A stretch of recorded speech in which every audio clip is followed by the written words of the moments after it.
before I dive really into this episode, I just want to take the opportunity to just thank the viewers, man. I've put out the last episode around Father's Day, and we're sitting here in mid August, and I've had people just congratulating me on on the podcast, and just wanting to get more content out, and asking when's the next episode. You know, it's been great to just hear from y'all, man, and I just appreciate y'all always coming back and supporting me and this kind of new endeavor. I've been doing it for a little bit over a year now, and it's been great for me just doing this, but hearing from y'all and the support that I've been given has just been great. And so I just want to say thank you before we get started. So um, if you don't know, if this is your first time here, this is the Fourth and Goals podcast with your host, G Love. And I got a couple things I want to talk about before I dive into the actual three topics that I want to talk about. The first one is today is a great day. And why, you might ask? Well, the St. Louis Cardinals went into Wrigley Field and took 2 out of 3 from the Chicago Cubs. And anytime you can beat the Chicago Cubs, or anybody beats the Chicago Cubs, life is great. And I know I may be, saying some things before they even happen, but the Cardinals are fighting for a playoff spot, and they haven't played well after the All-Star break, and now they've won some games, and I'm hoping they make the playoffs. And once you get in the playoffs, it's fair game for anybody. But it's always great beating them Chicago Cubs. Boy, I can't. Oof. If there's teams out there that I'm happy that the Cardinals beat, it's definitely Chicago Cubs. It's just that St. Louis Chicago rivalry that we have, and so I just want to mention that first. The second thing is, and I hate addressing this again, man. So I went to the gym today, and once I said that, I'm pretty sure y'all know where I'm going with this topic. Got my workout in, got some treadmill work, lifted some weights, did some lower body, which I swear I wouldn't do anymore, once I got older and once I stopped playing ball. But lately I've been doing a lot of lower body workouts, and it's actually pretty good. But anyway, let me just get back on topic. So after I got done doing my lower body workout, I went and did my 20 to 25 minutes of meditation in the sauna. And I'll be doggone, I'm in there and I got my headphones on and I'm listening to my little R&B music. It was Miguel, of course. And some guy walks in and he got a cell phone in his hand and he's arguing with somebody. I don't know who he arguing with. All I can hear is just the argument, but I can't really hear what is being said because I got my headphones on. And obviously it was disturbing, and I'm just like, come on, man, I can't catch a break. Like last couple of times I've been in here, it's been some issues with people coming in there and disturbing the peace, for lack of better terms. But the good news is his argument only lasted about 2 minutes. And whatever frustrated him made him leave. So I hope it ended well. But again, I don't know why that.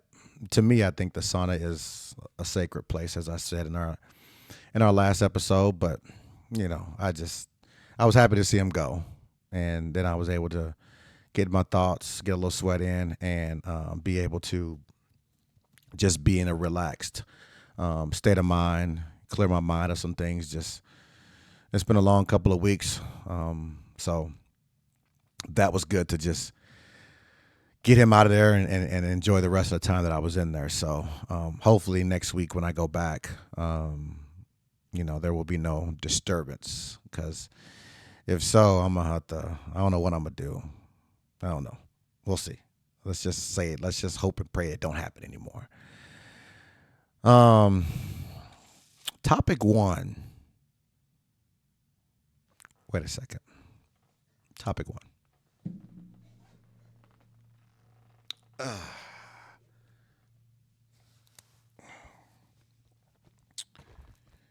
got some adjusting to do on this thing, but your boy got your cowboy hat.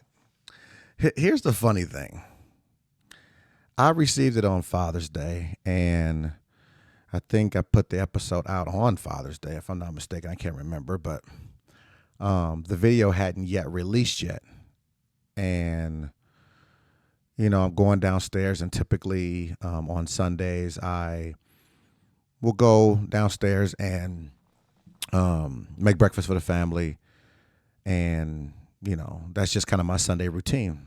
So obviously Father's Day, the family wanted to do something great for me. So they basically took over and cooked, and then we opened up gifts, and lo and behold, let me adjust this real quick. There it is. So needless to say, y'all know how I feel about that. I was extremely excited about receiving a hat for Father's Day. It was a great surprise. Again, I really hadn't talked about it a lot prior to the podcast episode, but something about wife and kids just having that. I don't know. They just knew what I wanted, and they got it for me. So I'm slowly becoming a Texan. I'm still gonna rep St. Louis as much as I can, but man, cowboy hat. What's next? Cowboy boots. I got to start considering it, don't I? I mean, I got the hat. Get some cowboy boots. My son got cowboy boots.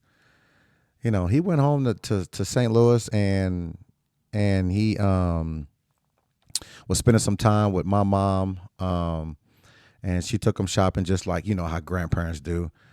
And he texted me on his iPad and was like, "Dad, I got cowboy boots." And I'm like, "You wanted those?" He's like, "Yeah, I wanted some cowboy boots." So my son might be more of a Texan than I am. I guess spending, 7 years, pretty much half his life in Texas. I would, he ain't a Texan, but he more Texas than I am. And so do I have to consider getting some cowboy boots now? I'm leaning towards yes now. But I haven't had a chance to wear it. It's kind of the first time I'm actually wearing my cowboy hat because I just haven't had the opportunity to. I haven't been anywhere. I don't know where I'm going to wear it, but I haven't been to a place that, for me is going to be something I'm okay with wearing at that time. So, but I'm very, very excited. And I got one. So I'm just going to wear it the rest of the episode. Hope y'all don't mind. I got to get used to wearing it. So we just going to wear it the rest of the episode. Moving on to topic 2. I'm extremely grateful. As of a few days ago, it officially started my 21st year of coaching college football. And I've been doing it since I stepped off the field as a player in college. And I looked back at it, I'm thinking, okay, so I've been doing this for 21 years. I've been around football for 33 years as a player, as a young player playing Little League football, and then obviously high school, college, and then now into coaching. That's a lot of miles, man. My goodness. And it's been amazing. It's been an amazing career. Feel like I'm just getting started. I still got the young energy. And it's just been awesome. And people always ask me, like, how'd you stay in this profession for so long? And you guys may watch ESPN, you see coaching changes and just things like that all the time. People moving from here, people getting let go, people retiring, all that stuff. And it's like, sometimes it may be difficult to stay in a career field for so long. And again, like the question was asked, like, how'd you navigate it? How did you stay in it for so long? I've been in, been in North Dakota, been in Missouri, Illinois, Iowa, Texas twice, Pennsylvania. Really, this profession has taken us everywhere, and it always comes back to relationships. And one of the best things about this profession is you come in contact with a lot of different people, and a lot of them are coaches, obviously, going to conventions and going to meet with different staffs at different schools and just talking ball, talking development, all that stuff. You meet a lot of great people.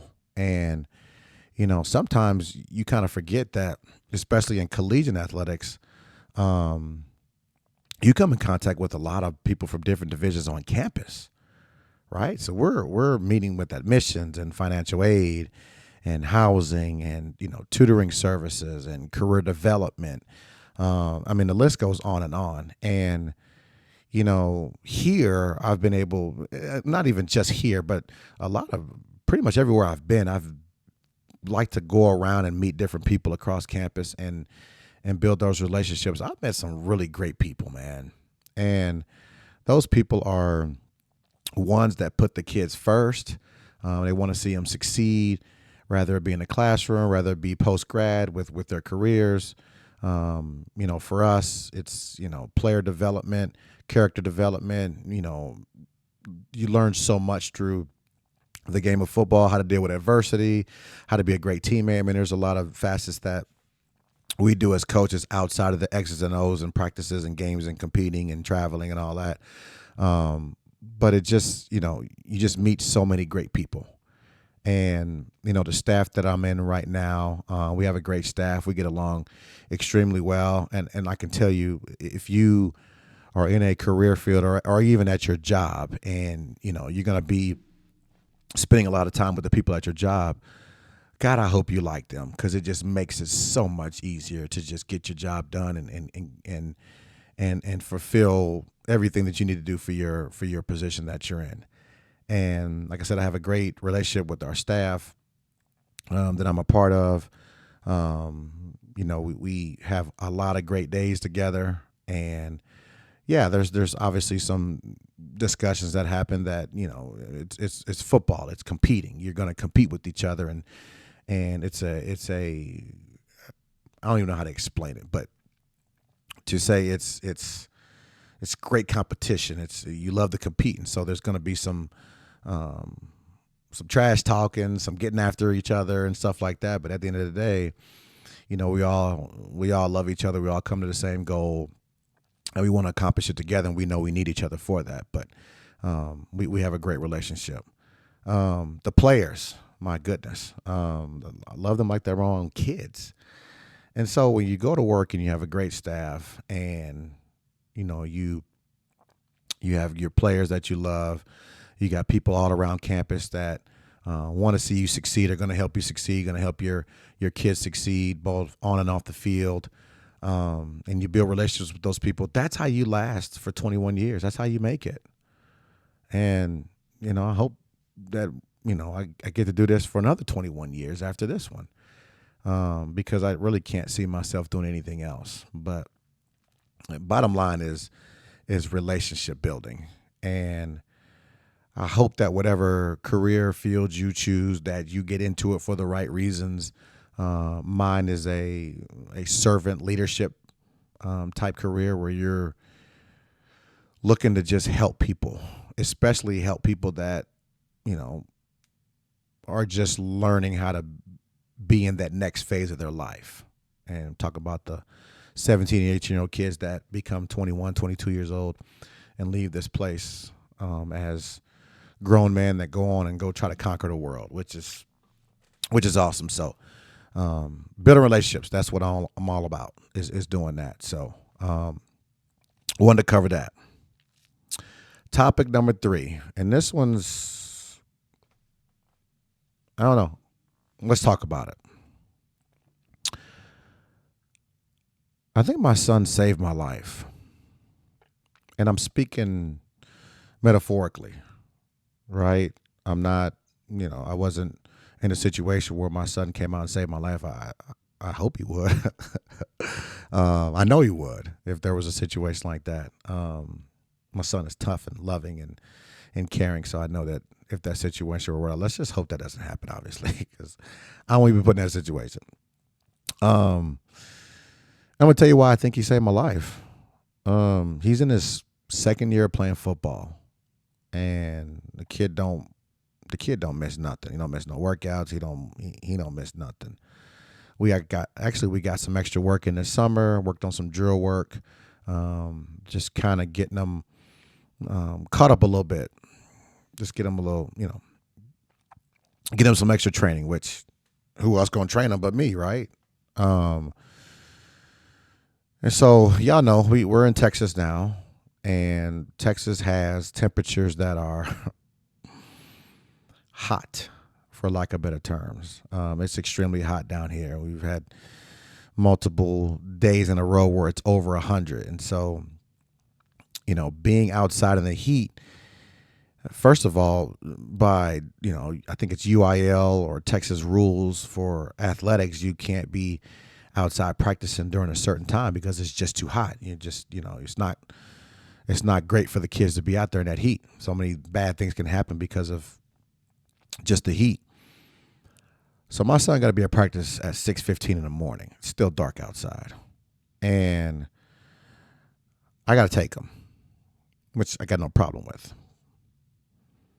At first I was like, man, I got to get up at 5 in the morning, get myself ready and get in the car and take him, which it's only like a 5-minute drive to get him to where he's got to get to. And I was kind of like, almost speaking negatively about just that process, not about him playing, because obviously I love that he's involved in something extracurricular outside of just school. And obviously being a football guy, I love to see my son play football. It's a joy. But it was like, oh man, I got to get up, just complaining. And here's a funny thing. So when we met with the coaches, his coaches, I called him and I said, hey, G3, you know what time practice is? They said, you got to be there at 6:15 to get dressed. And then I think y'all start practice at like 6:30. And he was like, oh, okay, cool. I was like, oh, I mean, he didn't bat an eye or nothing. And so, I was thinking about like, okay, so what do I do when I drop him off? Right? And I'm like, okay, I can drop him off. I can come back home. I can go back to sleep. But I mean, there really just ain't no time for that. And what kind of sleep am I going to get after waking up, getting ready, taking him, coming back? It ain't, no. And so to make a long story short, this is how he saved my life. So I'm back in the gym now. I'm back working out. So what I do is we get up, we get our stuff together, do all the things that you naturally do in the morning to get yourself ready for work, school, wherever you're going to go. And we hop in the car, spend some time talking a little bit. And then I drop them off and I head to the gym and I get it in. And since I've been doing that, man, I tell you what, boy, I feel great. I got more energy now. There's some consistency. There's just, so many benefits to working out that I typically did. But, during a season, at least for me, it's tough because there's so many things to work on throughout the course of a day, as it pertains to the job that I have. It's just time sensitive. So some days I got more work than others, and some days I can work out during certain times, and some days I can't. And I know, at least for me, if I'm going to get a workout in, it's going to have to be before noon most days, right? I don't want to be sitting here, going to practice and after practice trying to hit the gym. I just, you're exhausted from all the things you got to do at practice. And so I've been going to the gym. Like I said, it's been great. It's been a great adjustment for me. And now till, I don't know when his season's over, early November, late October, I think is when his season ends. There will be, us in the morning, drop them off, go to the gym. And I even, it was funny because on Saturday he didn't have practice.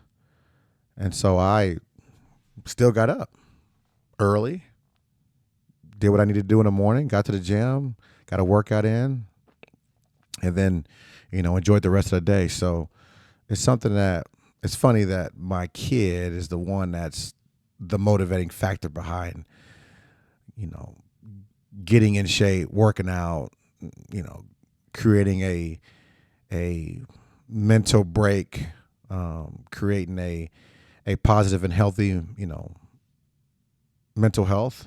I mean, he's a major part of the reason why this is happening. And so, you know, if you take some thought, here's what I learned from this.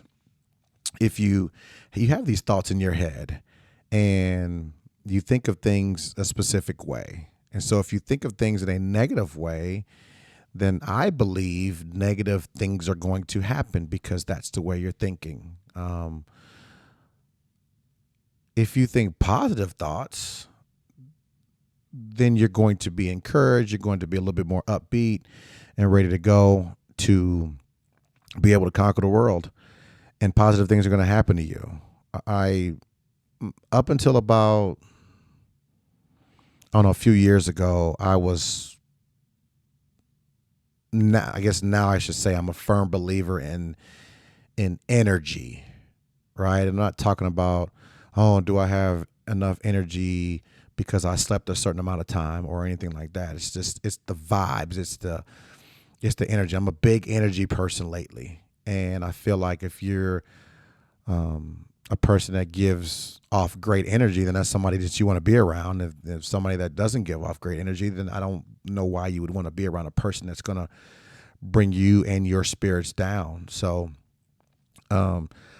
positive self-talk, positive thinking, I believe will, ultimately lead you to be more successful and just be in a better mood overall.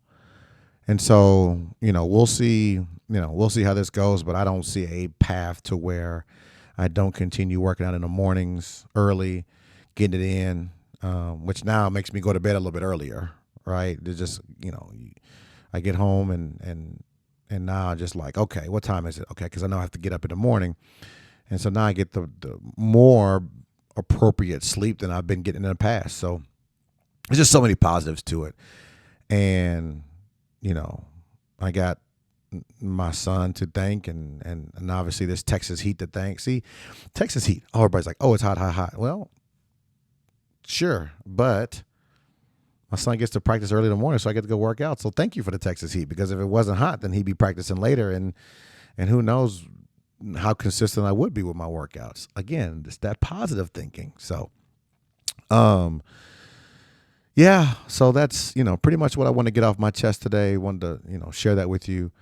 Just let me know in the comments what you think of the 3 topics that I talked about. I'm always, again, grateful for the viewers always come back and just listen to me, I don't know, talk about what I feel like today and listen in and, comment and texting and speaking to me in person about it. It's just something that's awesome. That's that positive energy. I'm telling you, the positive energy. But yeah, just thanks for coming back again and listening to this podcast. Feel like doing this has been great for me. And something that I'll continue to keep doing as long as I got the time. Appreciate y'all coming. I love each and every one of you. Spread positivity, spread the great energy, and I look forward to seeing you all in my next episode. Love never fails. Have a good night.